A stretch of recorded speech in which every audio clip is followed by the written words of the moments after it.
참 예수님, 요한이 만난 사람들, 오늘은 우리가 익숙하게 알고 있고 또 왠지 모를 친근감이 드는 마리아, 마르타, 라자로 남매에 관한 예수님의 만남의 장면들, 또 그리고 요한이 전하고 있는 모습들을 함께 살펴보고자 합니다.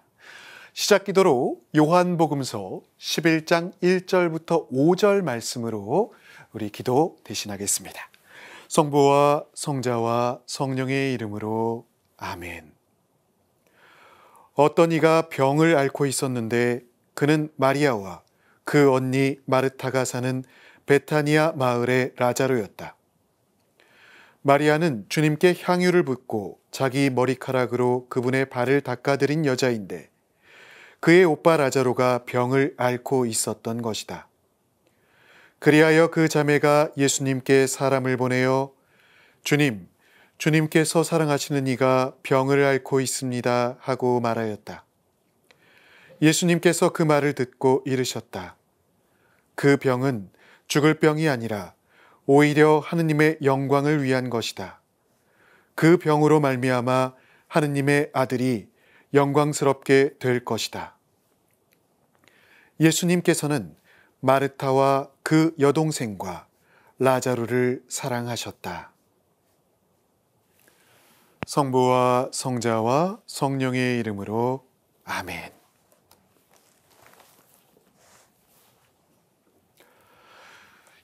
요한이 만날 사람들, 오늘의 중심 인물들, 오늘은 좀 많은 인물들을 한꺼번에 만나보게 될 것 같습니다. 미리 말씀드렸던 것처럼 오늘은 마리아, 마르타, 라자로 남매 이야기가 오늘 우리가 살펴볼, 또 요한이 전해주고 있는 그 인물들이 되겠습니다. 사실 이 이야기들, 또 이 말씀은 우리가 자주 들어서 익숙하게 알고 있기도 하고 듣고 있는 이야기이기도 하죠. 또 그만큼 널리 알려져 있는 이야기이기도 합니다. 예수님과 특별한 관계를 맺고 있고 특별한 사랑을 받았던 이 남매의 이야기를 요한은 과연 우리에게 어떻게 전해주고 있을까요? 이 특별한 이야기들을 하나하나 찾아보고 또 그 이야기들 안에 담겨있는 내용들을 함께 묵상해 볼 수 있는 시간으로 오늘의 시간을 함께 나누고 또 묵상할 수 있는 시간으로 채워갔으면 좋겠습니다. 자, 오늘 앞서 살펴볼 이 인물들에 대한 이야기에 앞서서 요한복음의 구성에 관한 이야기를 조금 설명드리고 싶습니다.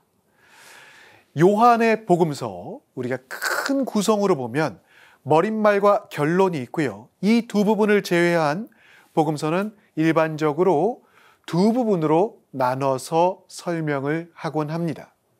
전반부와 후반부 이렇게 두 부분으로 나눠볼 수 있는데요. 그 중에 1장부터 12장까지가 요한복음의 전반부로 일컬어집니다. 지금까지 요한이 만난 사람들, 우리가 살펴본 대부분의 부분들은 바로 이 전반부의 내용이었고요.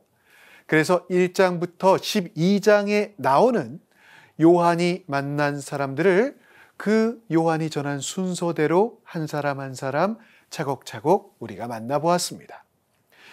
요한은 특별히 이 전반부에서 7가지 기적이라고 할 수 있는, 즉 저희가 몇 번 설명드린 적 있지만 7가지 표징의 이야기를 우리에게 알려주고 있는데 완전수 7을 사용해서 예수님께서 행하신 기적의 완전성, 즉 그것이 7가지밖에 없었다가 아니라 충만하게 모든 완전히 기적을 행하시는 분, 그래서 그 기적을 통해서 이것이 표징이 되는 이유도 몇 번 설명드렸지만 이것을 행하시는 그분이 누구이신가? 바로 예수님이 메시아이시다. 그 메시아를 믿고 고백할 수 있다. 또 고백할 수 있도록 그런 염원을 담아서 요한은 표징을 이라는 독특한 용어를 사용하고 그것을 통해서 예수님이 누구이신지를 우리에게 알려주었었습니다. 요한의 후반부는 13장부터 21장까지 긴 내용을 역시 담당하고 있는데요. 내용은 방대하지만 예수님의 순환과 돌아가심, 그리고 부활까지의 시간들을 우리에게 전해줍니다. 특별히 순환과 돌아가심의 내용은 일주일 동안의 이야기, 그래서 부활이라는 당신의 영광의 사건을 설명하고 있지요. 왜 갑자기 복음의 구조를 설명할까 이렇게 의문이 드는 시청자분들도 계실 것 같은데요. 바로 오늘 우리가 함께 만나볼 마리아, 마르타, 그리고 라자로의 이야기가 이 예수님께서 행하신 7가지 표징의 마지막 표징이고, 이로써 요한의 전반부가 마무리되기 때문에 이런 설명을 사실 드렸습니다. 여러분들이 요한이라고 한다면 가장 마지막 표징, 또 그 표징을 통해서 이루어지는 이야기에는 아무래도 더 마음을 쓰고 그 의미들에도 중요점들을 담게 되겠죠. 요한은 과연 마리아와 마르타, 그리고 라자로의 모습을 통해서 우리에게 무엇을 전해주고 싶었을까요? 미리 결론부터 먼저 살짝 말씀드리면, 요한은 우리에게 예수님께서는 우리의 가장 큰 두려움의 대상이자 극복할 수 없는 한계라고 할 수 있는 죽음에서도 다시금 생명을 주실 수 있으신 분, 그러한 전체의 생명의 주관자이신 분, 그리고 더 넘어서서는 죽음을 이기고 부활하실 분이라는 메시지를 바로 이 마르타, 마리아, 그리고 라자로의 이야기를 통해서 우리에게 전해주고 있습니다. 바로 이 만남을 통해서 이제 7가지의 표징이 마무리되고 요한의 전반부도 역시 함께 마무리가 되는 거죠. 이들은 예수님이 어떠한 분이신지, 그리고 그분에게서 어떠한 일까지 일어날 수 있는지를 알려주는데 결정적 역할을 하고 있는 것입니다. 라자로, 여러분들 많이 들어보신 이 이름, 라자로라는 인물에 주목을 해보면 사실 라자로라는 이름을 가진 인물은 요한에만 등장하지는 않습니다. 어디에 또 등장을 했을까요? 루카 복음서에서도 예수님의 비유 말씀에서 라자로를 전하고 있었지요. 어느 장면에서요? 부자와 라자로의 비유에서 우리 라자로라는 이름을 우리는 한번 들어보았었습니다. 여기 나오는 라자로는 요한의 라자로와 같은 사람은 아니지요. 그는 종기투성이의 가난한 이로 표현이 됩니다. 루카도 요한도 둘 다 이 라자로라는 인물이 나올 때 죽음에 관한 말씀을 전해주고 있기는 합니다만, 예수님께서 특별하게 사랑하는 이라고 표현되는 베타니아의 라자로와 루카에 나오는 라자로는 서로 다른 인물이었지요. 라자로의 표징에서 가장 먼저 중요한 중심으로 생각할 수 있는 것은 바로 예수님께서 죽은 이를 살리신다라는 부분입니다. 복음서 전체를 놓고 볼 때 죽은 이들을 다시 살리신 기적, 총 3번 언급됩니다. 즉 라자로 이야기가 유일한 이야기는 아니다라고 말씀드릴 수 있겠죠. 왠지 그러면 실망하실 분도 계실 것 같지만, 라자로를 다시금 살리시는 이 장면은 다른 소생의 부분과는 좀 다른 고유한 차이점 역시 지니고 있으니 크게 실망하실 필요는 없으실 것 같습니다. 보통 우리가 예전에는 부활이라는 표현을 했었죠. 근데 저는 소생이라는 단어로 여러분들과 함께 이 부분들을 설명하고 싶습니다. 왜냐하면 예수님을 통해서 다시금 살아난 이들이 영원한 생명에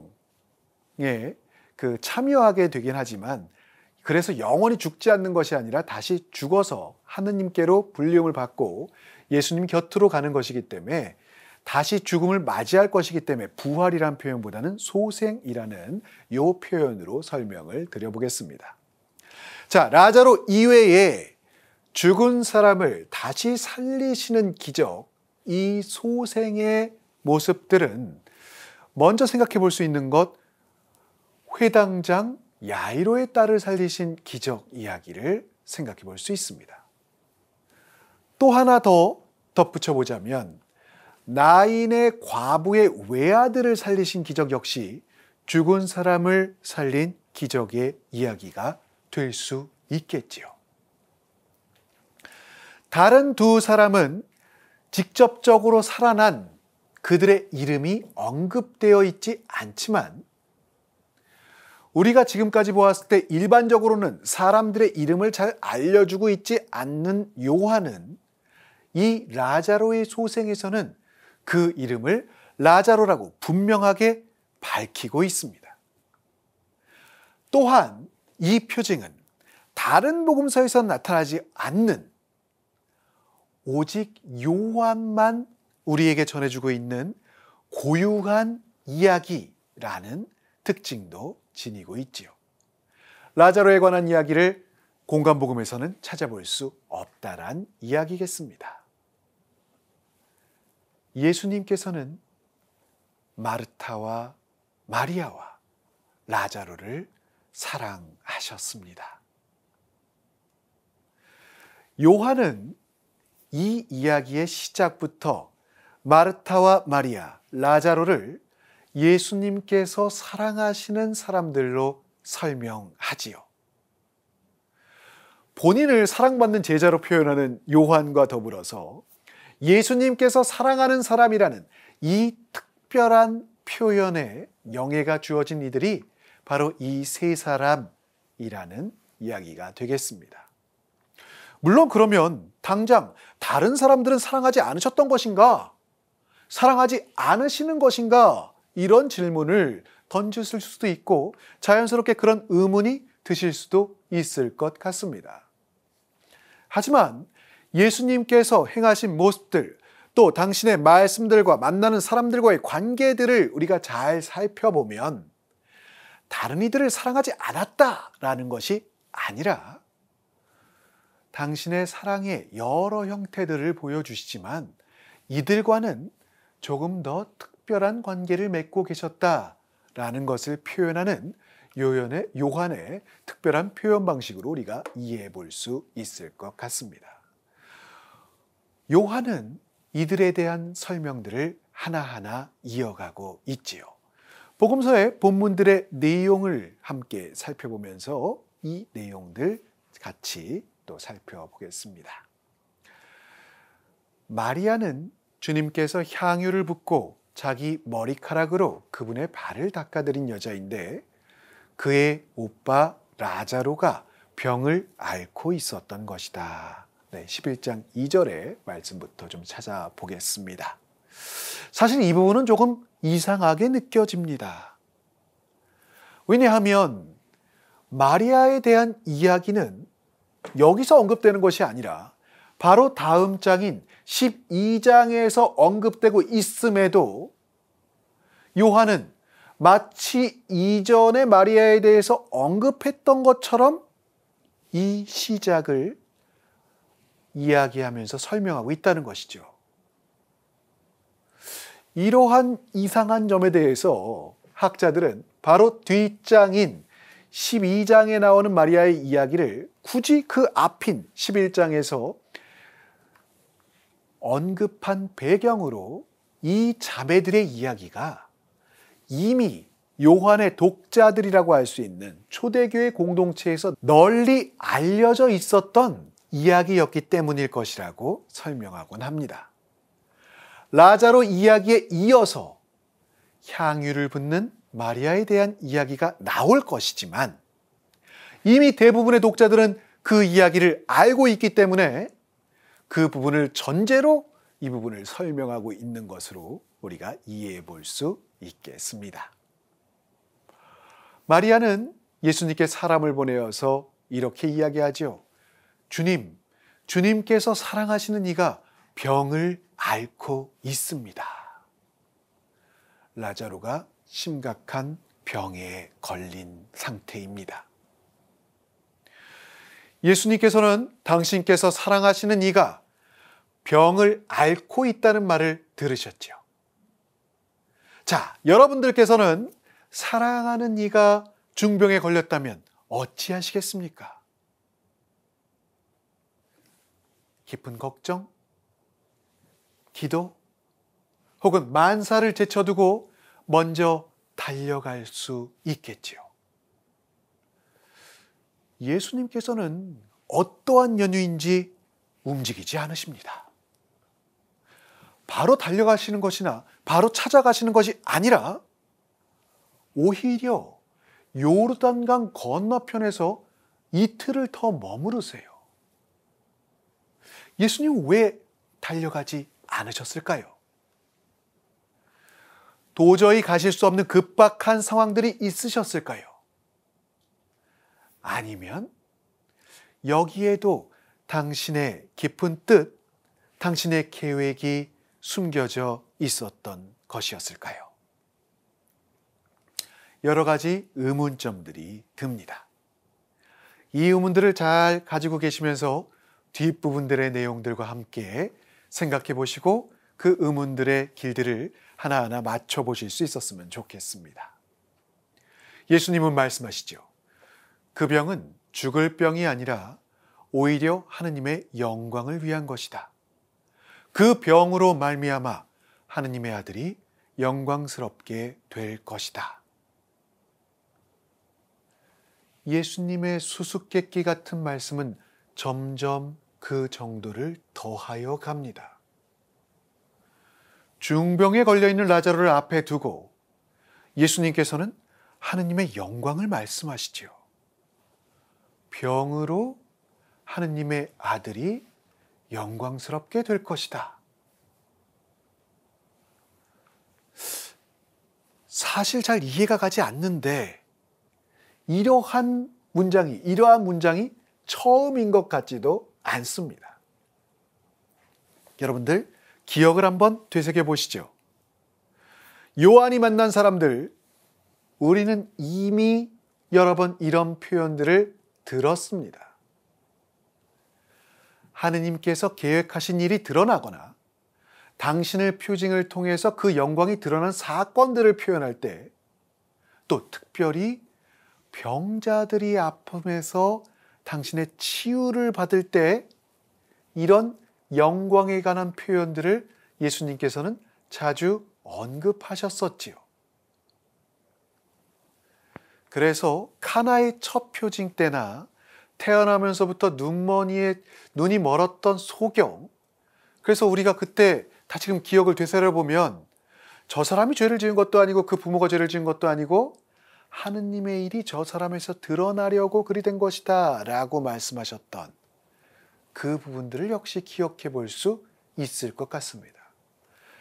이러한 말씀들은 여기에서 끝나는 것이 아니라 요한의 후반기라고 할 수 있는 예수님의 순환과 고통의 장면에서도 이 방식들은 그대로 이어집니다.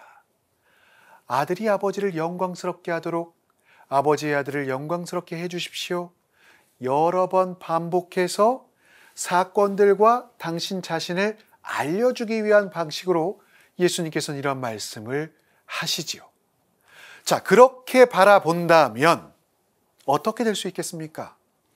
라자로의 중병과 아픔, 그리고 예수님과의 만남과 예수님의 관계성은 당신의 위대하심과 당신이 누구이신지를 알려주게 될 것이고, 그것은 하나의 표징으로 우리에게 드러나게 될 것이구나 라고 하는 것을 아직 아무 일이 일어나지 않았음에도 불구하고 우리는 생각해 볼 수 있고 짐작해 볼 수 있을 것 같습니다.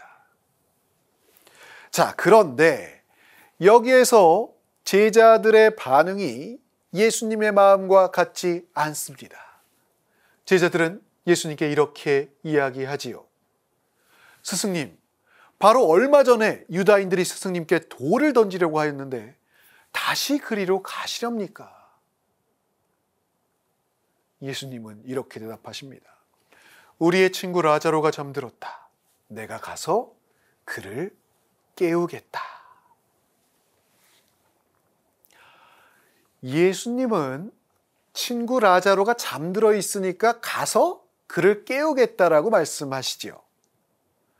하지만 제자들은 매우 난색을 표시합니다. 그들은 예수님의 뜻을 거부하고 싶습니다. 도대체 얼마 전에 예루살렘에서는 어떤 일이 일어났던 것일까요?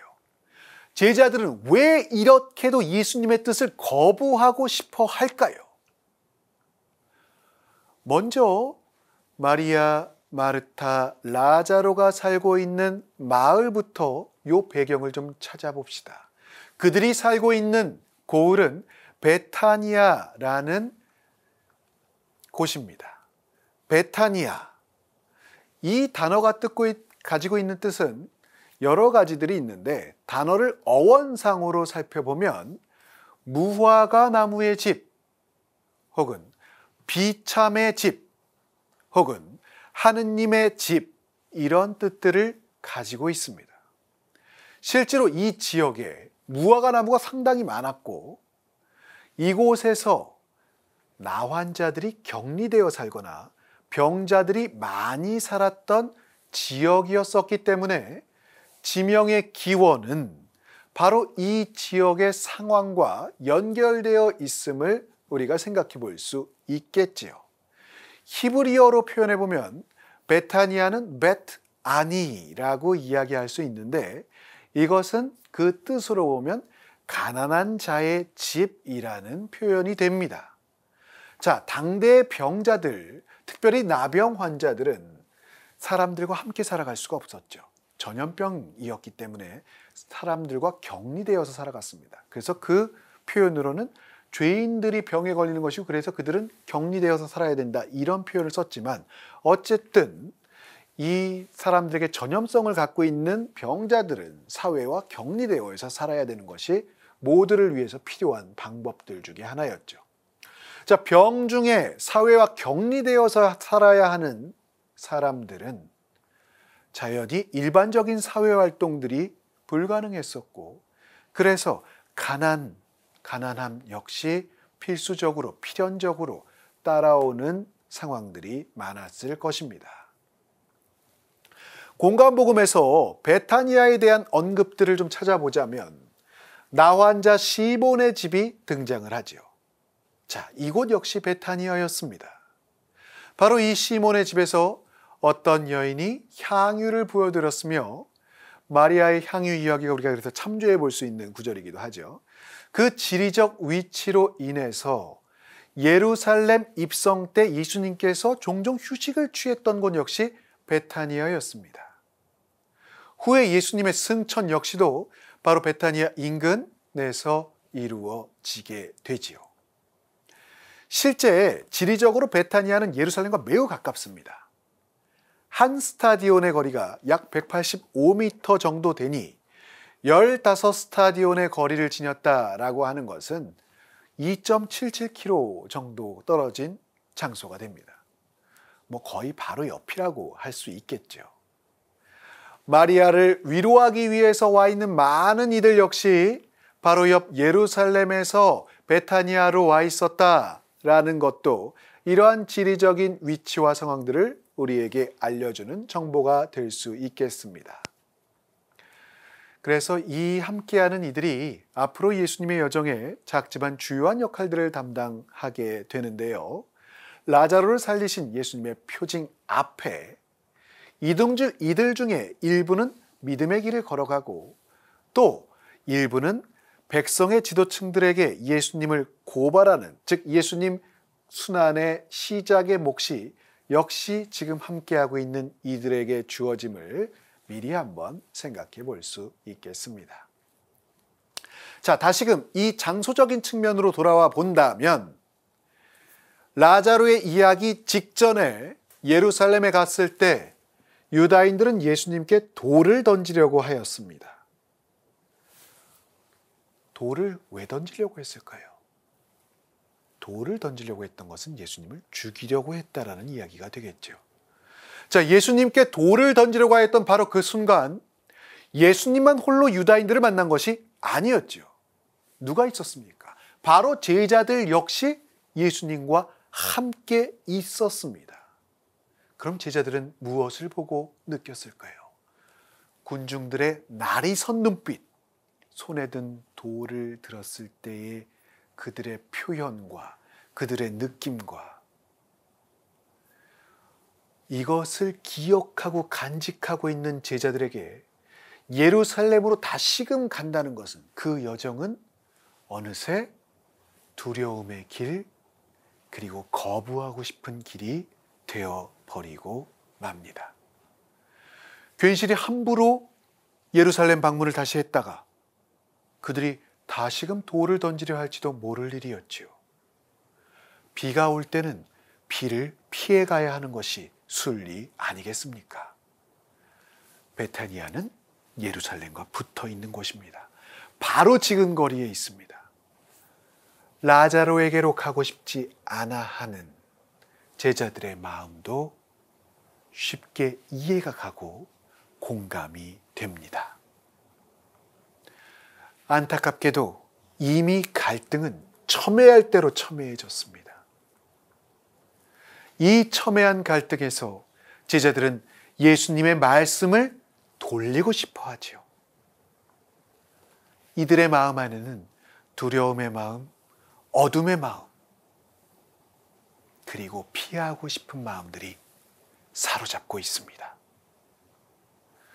예수님께서는 라자로가 잠들어 있다고 말씀하셨고, 제자들은 라자로가 중병에는 걸렸지만 실제로 잠을 자고 있다고 생각합니다. 그래서 이들은 이렇게 대답하죠. 주님, 그가 잠들었다면 곧 일어나겠지요. 안 가도 잠 깨면 일어날 텐데 왜 자꾸 굳이 가시려고 하십니까? 예, 그 모든 걸 담은 표현이라고 볼 수 있겠죠. 어떻게든 가시겠다라는 예수님의 말씀과 이 예수님의 말씀을 어떻게든 가지 않게 하고 싶다라는 제자들의 강한 마음의 긴장이 대화들 안에 자리 잡고 있습니다. 제자들은 사실 예수님을 이해하기 어렵습니다. 이해할 수가 없습니다. 아니 도대체 왜 이러시는 걸까? 갑갑함과 답답함이 이들의 마음을 사로잡습니다. 이런 제자들의 태도 앞에서 예수님께서는 명확하고 단정적으로 분명하게 말씀하시죠. 라자로는 죽었다. 잠을 잔다라는 표현은 죽음의 또 다른 표현이었습니다. 이 라자로의 죽음에 앞서서 예수님께서는 낮과 밤에 관한 말씀들을 하셨었습니다. 낮은 12시간이나 되지 않느냐. 사람이 낮에 걸어 다니면 이 세상의 빛을 법으로 어디에 걸려 넘어지지 않는다. 그러나 밤에 걸어 다니면 그 사람 안에 빛이 없으므로 걸려 넘어진다. 요한이 만난 사람들을 지금까지 시청해 오신 시청자분들이라면 예수님께서는 어둠과 빛에 관하여 많은 경우 종종 자주 설명해 주셨음을 우리가 기억해 볼 수 있을 겁니다. 더불어서 이런 일상적인 대화가 이루어지고 있다가 갑자기 대화의 주제가 바뀌거나 성격이 바뀌면 어땠었습니까? 여기에는 당신의 주요한 메시지 혹은 이 만남을 통해서 당신이 전달해주고 싶은 핵심과 연결되는 그러한 말씀들이 나올 경우가 많았었지요. 즉, 앞으로 일어날 사건과 당신의 이 말씀이 연결되는 것이죠. 요한이 예수님의 말씀을 전하는 방법들은 그렇습니다. 그래서 우리가 읽다가 복음서들이 탁탁 막힐 때들이 보면 그 앞의 사건들 혹은 뒤에 있는 사건들이나 상황들, 예수님의 말씀과 이 주제들이 연결되어 있는 경우들이 많음을 우리는 이미 볼 수 있었죠. 자, 그러면 이 말씀은 어떻게 되겠습니까? 낮과 밤, 빛과 어둠. 그래서 이제는 조금은 편안하게 이해의 실마리들이 풀리는 것 같습니다. 바로 당신께서는 세상의 빛이라는 말씀을 하셨죠. 빛이 있는 동안은 세상은 어떻습니까? 아직은 낮의 시간입니다. 자, 제자들과 예수님과의 관계, 그리고 베타니아로 가는 이 길과 예수님의 말씀을 연결해 보면 어떻습니까? 빛이 있고 낮의 시간이라면 당신과 제자들은 걸려 넘어질 수가 없습니다. 왜? 생명의 빛이 당신에게 아직 풍성히 넘쳐 흐르고 사람들에게 전해지고 있고 그 빛의 시간이기 때문입니다. 즉, 다시 말씀드리면 제자들이 걱정하고 두려워하고 있는 일은 일어나지 않을 것입니다. 아직 당신의 때가 이르지 않았기 때문이죠. 즉, 이들이 예수님과 함께 예루살렘 근처 베타니아까지 간다고 해도 이들은 어둠과 죽음의 위협을 당하지는 않을 것입니다. 아직 당신의 때가 이르지 않았고 당신의 빛이 전해지고 있을 시간이고 아직 낮의 시간들이 밤의 시간이 다가오지 않은 그 빛을 계속 바라고 있을 때이기 때문입니다. 그것이 어둠이 될 때 예수님의 돌아가심이 맞닿을 때가 되겠죠. 아직 죽음을 상징하는 어둠의 시기가 이르지 않았습니다. 더불어 빛이신 예수님께서는 라자로에게 가서 그 빛을 이제 비추어 주실 것입니다. 또 다른 어둠 속에 놓여 있는 라자로. 자, 어둠, 우리가 어둠과 밤 이야기할 때 그것을 갖고 있는 표현을 말씀드릴 때 죄를 상징하기도 했지만 또 하나 갖고 있는 중요한 표상 중에 하나는 죽음이지요. 어둠 속에 놓여 있는 라자로에게 빛이신 예수님께서 가시어 그 빛을 비추어 주시면 어떠한 일이 벌어질까요? 다시금 그 빛을 얻을 수 있겠지요. 즉, 다시금 빛을 볼 수 있겠지요. 눈을 뜨면 다시 볼 수 있는 거 아닙니까? 그리고 다시금 일어날 수 있을 것입니다. 제자들이 걱정하고 있는 바는 예수님과의 이 동행을 통하여 없어지게 될 것이고 그들은 이 체험을 통하여 두려움과 어둠의 영역에서 다시금 빛과 낮의 영역으로 그리고 그들의 믿음은 다시금 예수님과의 이 또 한 번의 결정적인 효징을 통해서 성장하고 자라나게 될 것입니다. 빛과 낮에 대한 말씀들은 잠듦 그리고 일할 수 없는 밤에 대한 말씀과 대조를 이루면서 라자로의 현재 상태, 즉 그의 죽음을 암시해 줍니다. 라자로의 죽음이라고 하는 것은 더 넓게 보자면 예수님의 죽음까지도 이어질 것을 암시적으로 표현하고 있다라고도 말씀드릴 수 있겠죠. 그러나 제자들은 이러한 당신의 말씀들의 의미를 이해할 수 있으리 만무했었습니다. 그래서 예수님께서는 이렇게 말씀하시죠. 내가 거기에 없었으므로 너희가 믿게 될 터인데 나는 너희 때문에 기쁘다. 이제 라자로에게 가자.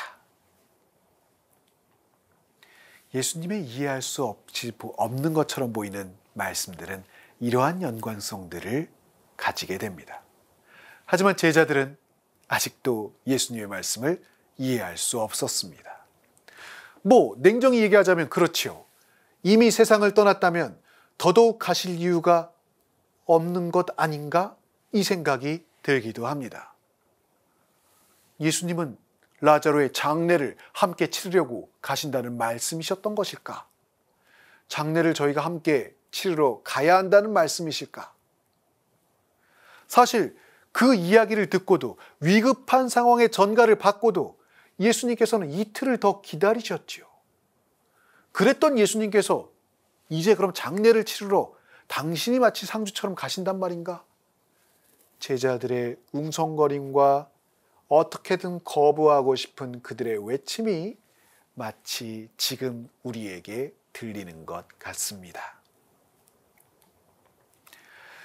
예수님의 말씀에도 불구하고 예루살렘 근처인 베타니아로는 어떤 방식을 써서든 다시 가고 싶지 않은 제자들, 이 위기를 피하고 싶다는 이 제자들의 심정들 앞에서 예수님께서는 흔들림이 없으십니다.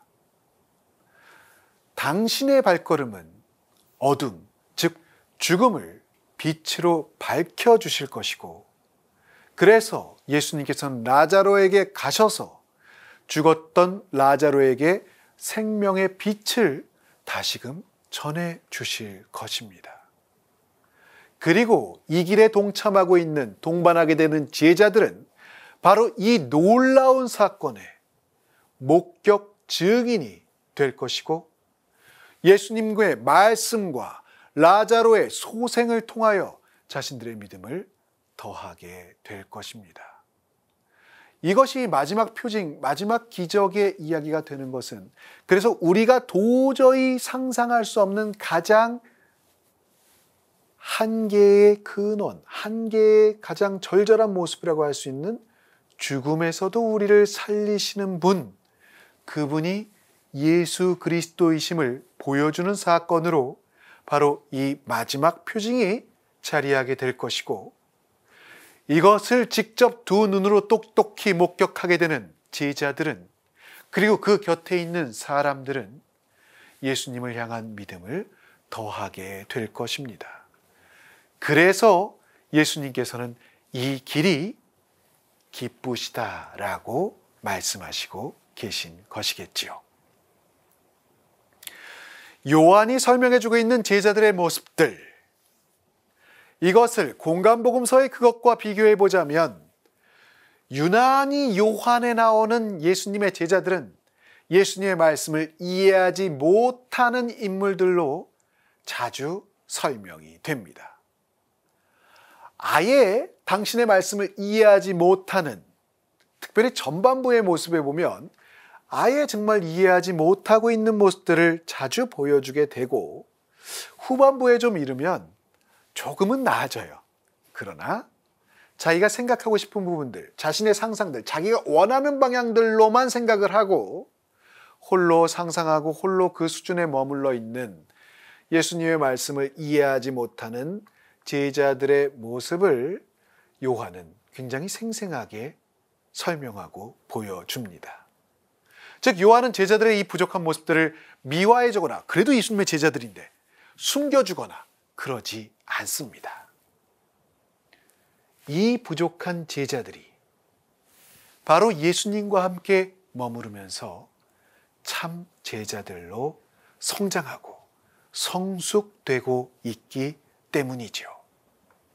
그래서 저는 요한이 만난 사람들에 나타나는 예수님의 제자들을 볼 때면 희망을 가지게 됩니다. 우리는 희망을 가질 수 있는 것 같습니다. 왜요?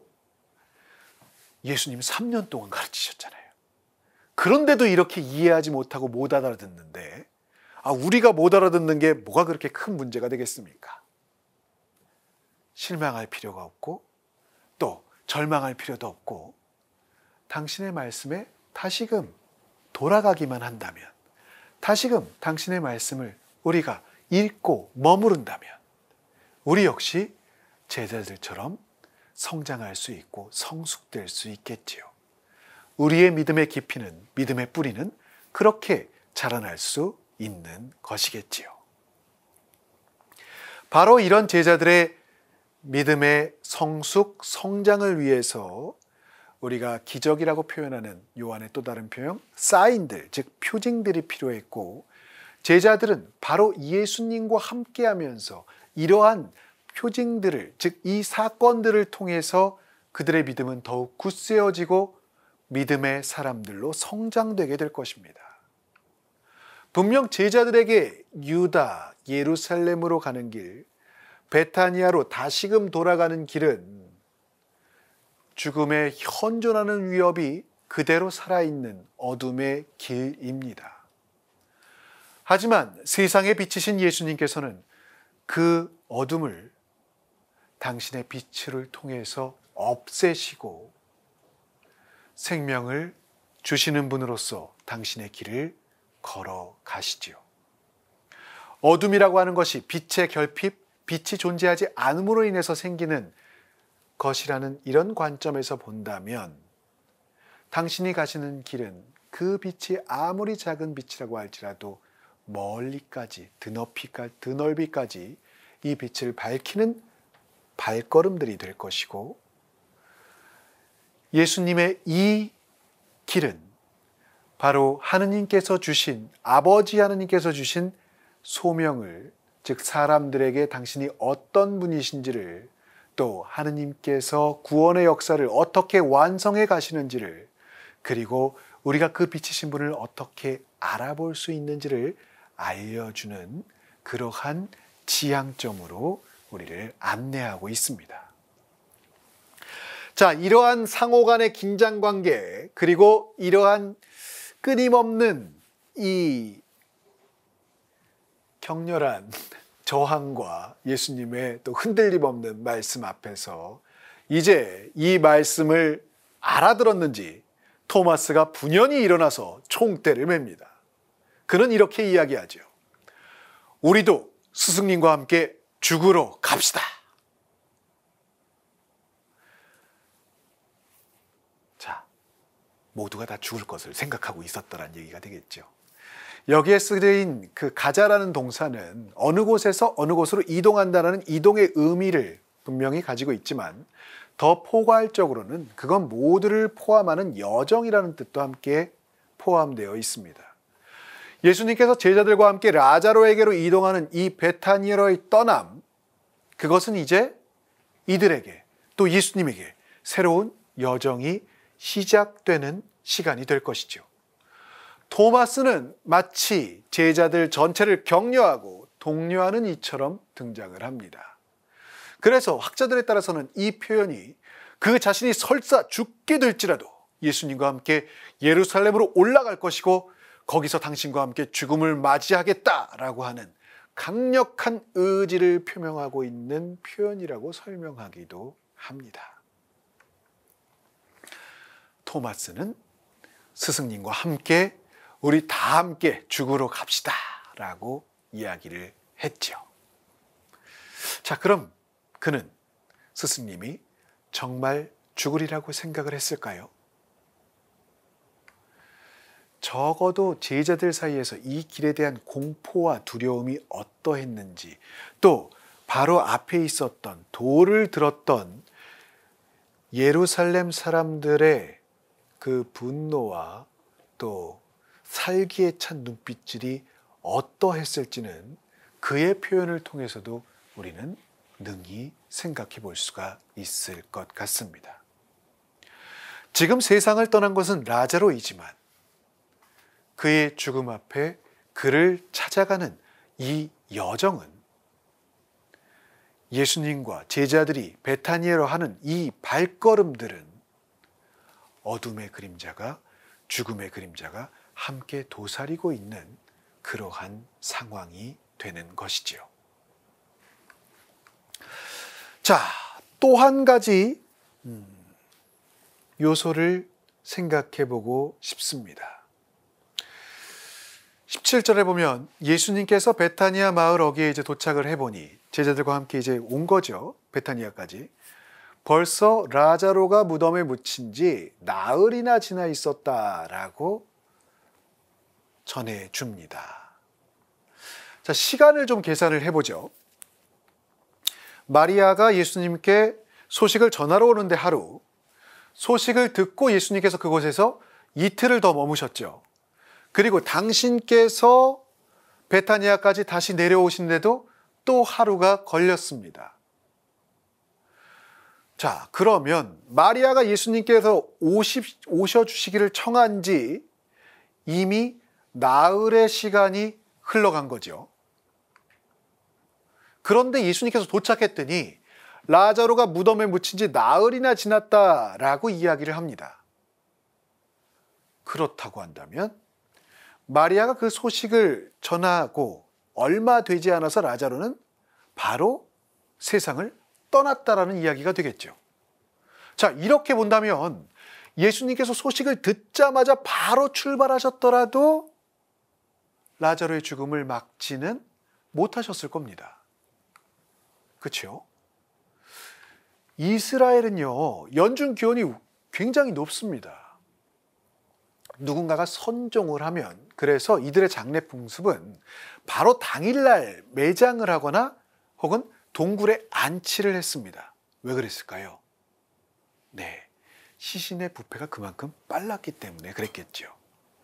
그럼에도 불구하고 마치 우리나라의 3일장처럼 유다의 전통에서도 3일이 될 때까지는 영혼이 육체와 함께 머무른다고 보았었고, 그 이후에는 육체를 온전히 떠나간다고 생각을 했습니다.